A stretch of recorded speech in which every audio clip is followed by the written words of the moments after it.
Hey y'all, this is Common Sense America here. So I just want to say this video is a bit long, bit longer than I was originally intending, um, but I think it's a good video. It's raw, it's real, um, it's showing history. So I hope you do watch it because it would honor me greatly if you did. And like I said, like the video, share the video, comment. Be respectful in the comments. Don't be a jerkwad and everything like that. Be respectful. You can disagree, but be respectful at least, okay? No insulting or anything. I will delete comments and ban people who start up shit, okay?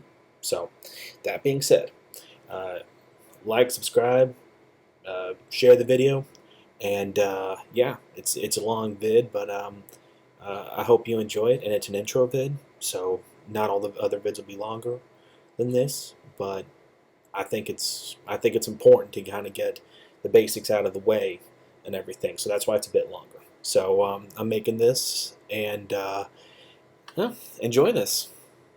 Hey, all you common sense freaks out there.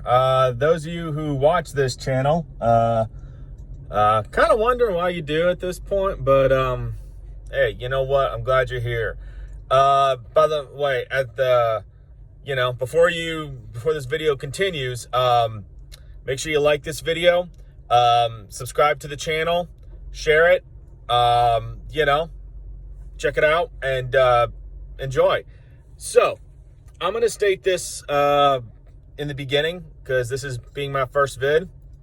So this channel is basically just me talking about America. And obviously, I love America, I live in America, and I'm happy to live in America. So, this is going to be just raw videos about just America. History, food, culture, stats. There will be the occasional political vid because, politics, unfortunately, is part of everyday life. So occasionally, if there is something that I feel needs to be brought up in a vid, I will do so. But, I ain't no fancy editor. I ain't one of these people that likes to do all the fancy stuff. So a lot of my videos are going to be raw, very little to no editing. So, just so you kind of get a background of it, that this is just me. I mean, Common Sense America here, average Joe Schmo. And I just want to give you what America's like. And a lot of people don't know what America's like because they live in their own little bubbles and they don't take time to actually see America and learn about America. And there's a lot to learn. We are a very diverse country. I mean, we got everything from Arctic to deserts to, swamps in the tropics to mountains, where you can go skiing and shit. Yes, there will be cursing in this once in a while. Not often, but, sometimes it's just how I express things. So, with that out of the way, I am currently here in Tennessee, and I am at Stones River, or more importantly, the Battle of Stones River, which happened during the Civil War. Now, this battle I didn't even know existed at first. I knew of the Battle of Franklin and the Battle of Spring Hill. But, that being said, I saw on the map and some signs on the road that, you know what? There's a little place here called Stones River where there was a battle. And I'm still doing a little research, but I'll just give a little factoids from what I have learned so far. This battle contained over 81,000 men. It was one of the largest and bloodiest battles of the war.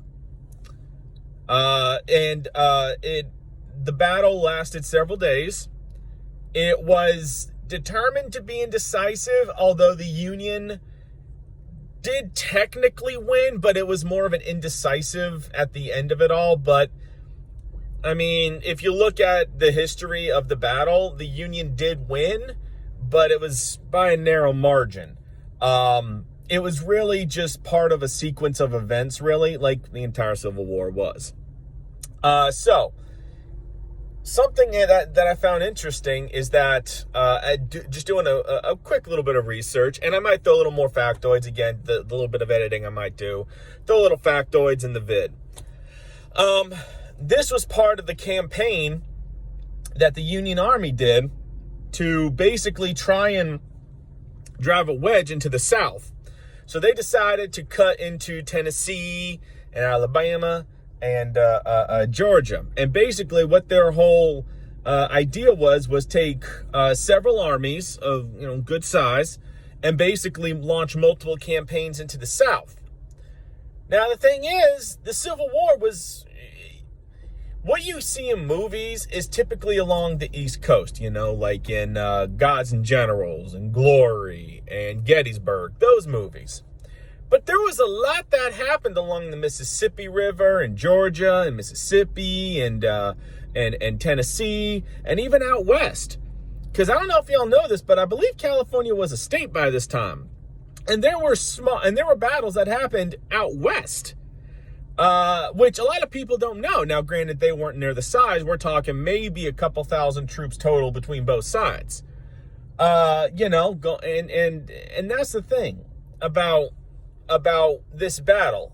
So, I'm gonna make several vids, throw in some pics and whatnot. But like I said, I ain't no fancy editor, and I'm just doing this because I want y'all to experience America. And the Civil War, which wasn't called the Civil War at the time. It was called a rebellion by those in the North. And just a little fact about the Civil War, a lot of people think it was about slavery. That was like the sole reason.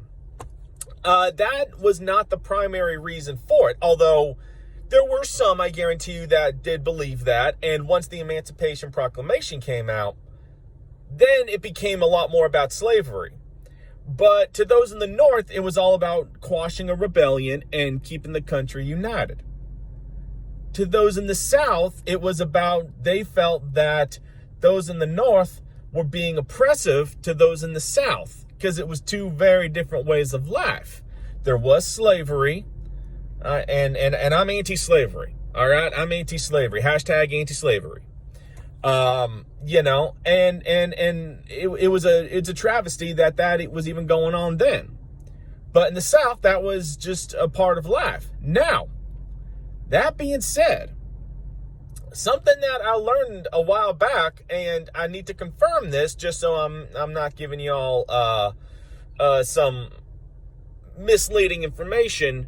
Slavery was actually on the decline in the South because technology was slowly was advancing to the point where certain things that slaves would do, they didn't need, because it was just more cost efficient to bring in certain pieces of equipment and stuff like that. So, but for a lot of Southerners, it was all about states' rights and their personal rights that they felt was being infringed on.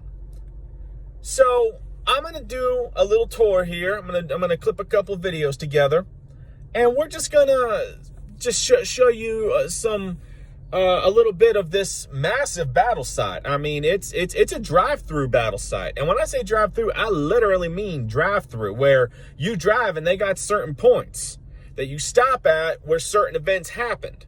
And it's a large location here. I'd recommend that you all do this. I'd recommend, if y'all are fascinated by the Civil War and whatnot, that what I would do is I'd come, there's so many battle sites all along the South and going up into the North into like Pennsylvania, where Gettysburg happened. What I would do is I would check out Tennessee for one, because there's several major battles that happened here. You have Battle of Franklin. You got the Battle of Spring Hill, which led up to the Battle of Franklin. You got the Battle of Stones River, and I'm sure there's even more battles. I'm still learning about all the battles and stuff that happened here in Tennessee. So, we'll just see, we'll just take some vids and some pics and show y'all what this place is like. So, this is one of the sites here at the battle. This is actually a cemetery that was built. I believe this is where all the many of the Confederate soldiers that fell in the battle, this is where they were eventually buried at. Don't know if this is all of them, but as you can see, this is only half of it right here. You can pan around here so you can see it all here.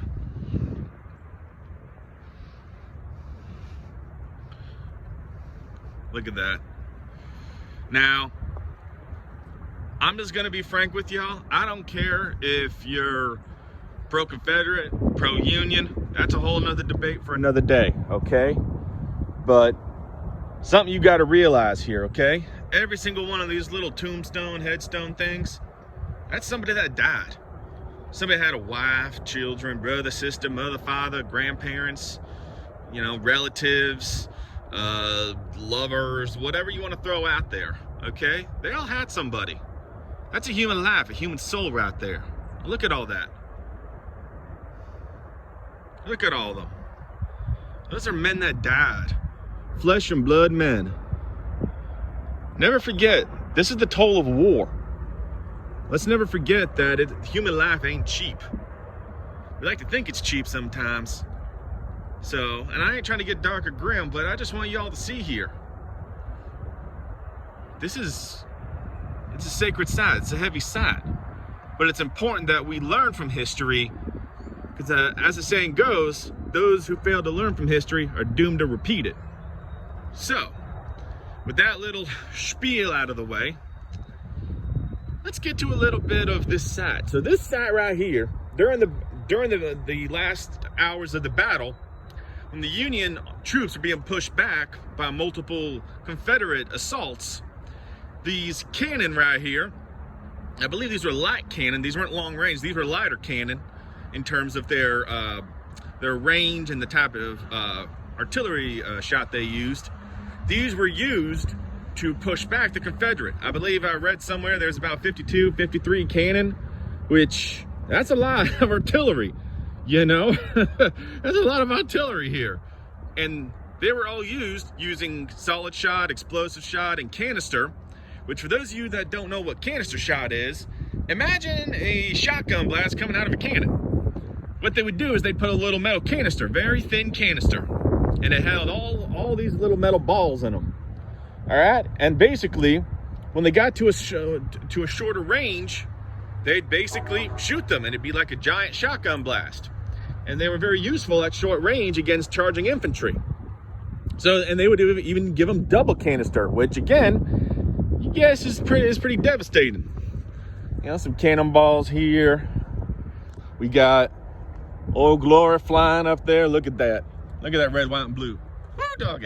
I tell you what, that's beautiful. That's beautiful. So, and like I said, this is a pro-America channel. I know America's got its faults. Tell me what country that ain't got its faults. So, but this is just something I want to show y'all. All right, this is history. This is part of America. Dark days these were. But do you know what? We came out of them dark days. And positives came out of them dark days. So, let's just see what this says right here, okay? Let's just see what this says right here. This is a memorial right here. And I don't know if you can read it, but I'll just read it for y'all. It says, in memory of the officers and enlisted men of the 15th, 16th, 18th, and 19th U.S. Infantry and Battery, 5th U.S. Artillery, who were killed and died of wounds received at the Battle of Stone River, Tennessee, December 31st, 1862 to January 3rd, 1863. So, that's this monument's for. And you can see it. I don't know if you can see in the distance from the railroad tracks. So, this is just something that I want to show y'all as part of this little tour I'm doing. All right? Just remember, y'all. Right there lies a man. Another one. And another one. Keep going down. Be thankful. Be thankful we live in a free country. And a lot of people say it ain't free, but you know what? It's freer than many parts of the world. All right? I love America. So let's go show y'all some other parts of this battle and this battlefield and certain sites and whatnot, all right? So this here is part of the battlefield here, all right? Now, they got these little display things right here. Parsons batteries heavily engaged. I'm going to show you all this. All right.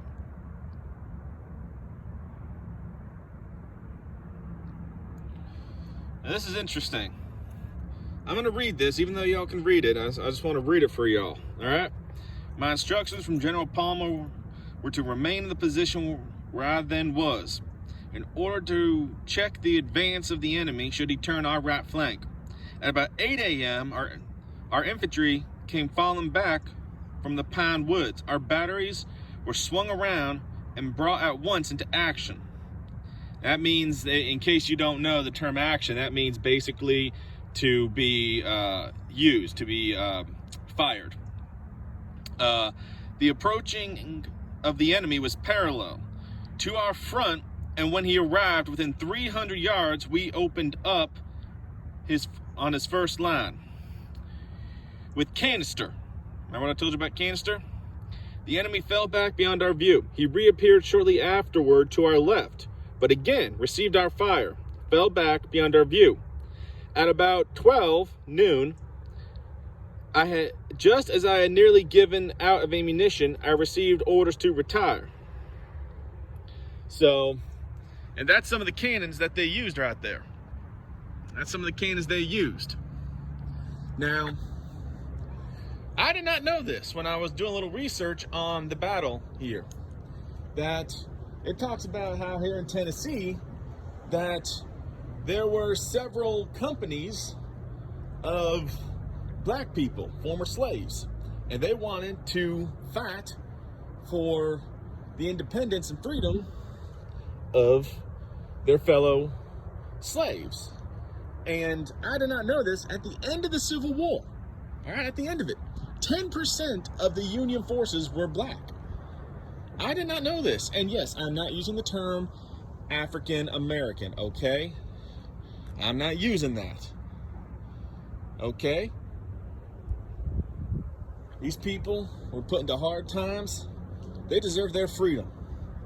They deserve their freedom. So, this right here actually, and it was also looking out this way, this is where there were 80,000 men sprung out into two areas. You had between the Confederate and the Union.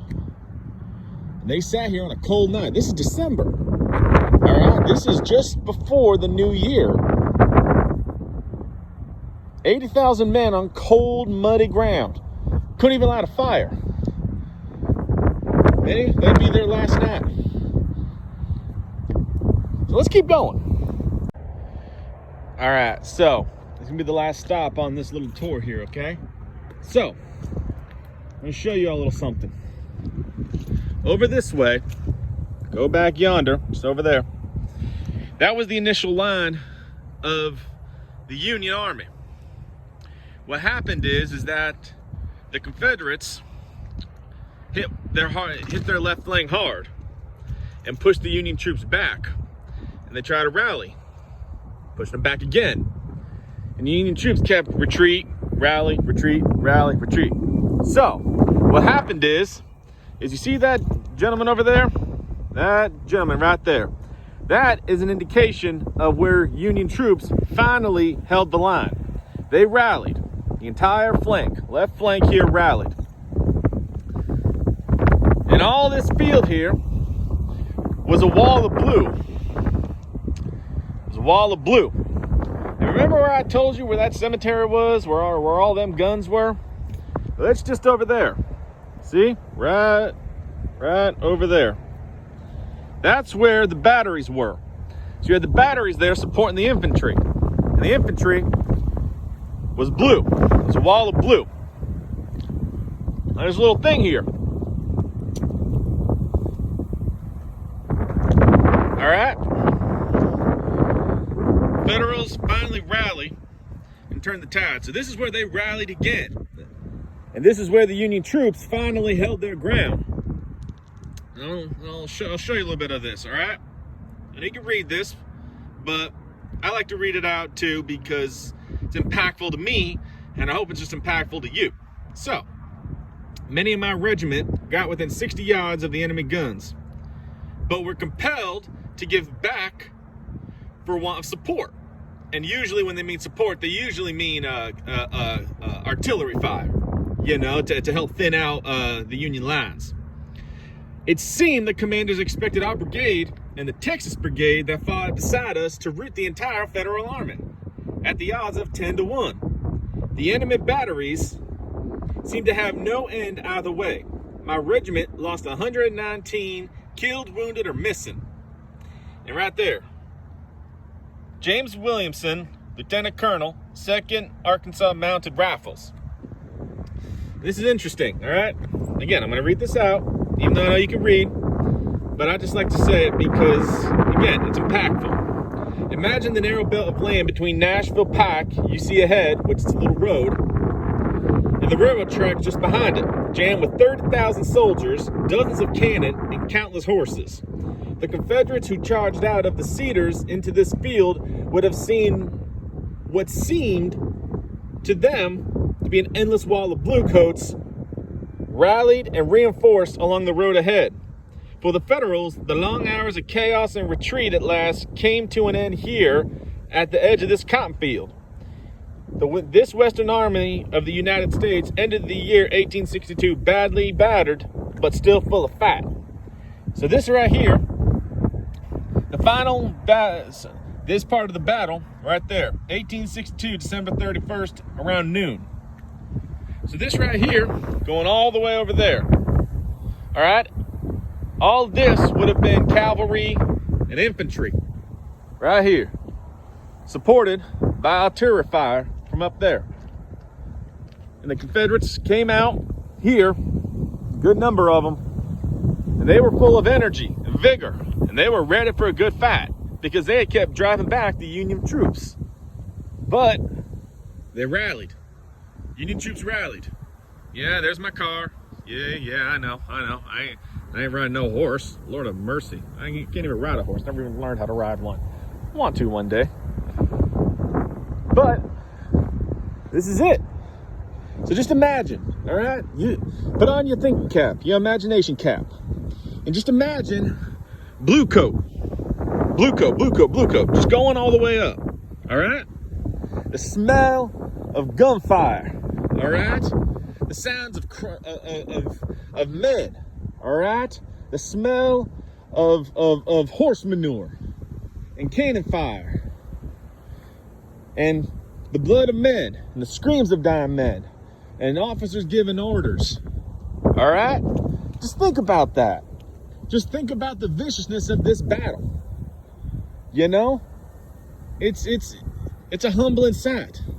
It's a humbling sight because this don't seem like no battlefield, does it? It just seems like a field with trees and all sorts of stuff.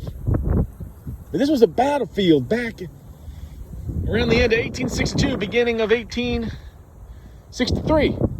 This was a battlefield. No pavement, no power poles, electrical wiring. This is all just field. Just think about that. It's an honor to be in this site. It's an honor to be here. Because we get to see history. We get to be on history. I'm taking steps on a battlefield right now. Battlefield that happened, whoa, what is that? Almost 160 years ago. That is an incredible sight. And it's an honor to be here. American history right here. American history, and I'm standing on it. Good Lord. I do love history. And I love America. Vicious as our history has been, it's still an honor to be living on the greatest nation on earth with the red, white, and blue flying. Man, I love it. I love it. So, this is Common Sense America right here. Yeah, I know, video ain't pretty, and I'll get more refined as more videos are posted. But like I said, this is raw video I do. No fancy schmancy video editing. Just a little bit to clean up a little bit here and there. But This is it. This is raw video. This is raw meat you're getting. All right? It's beautiful. Beautiful weather out here, too. Beautiful weather. So, Common Sense America. Sign off, y'all. Home of the free, proud of the brave. God bless America.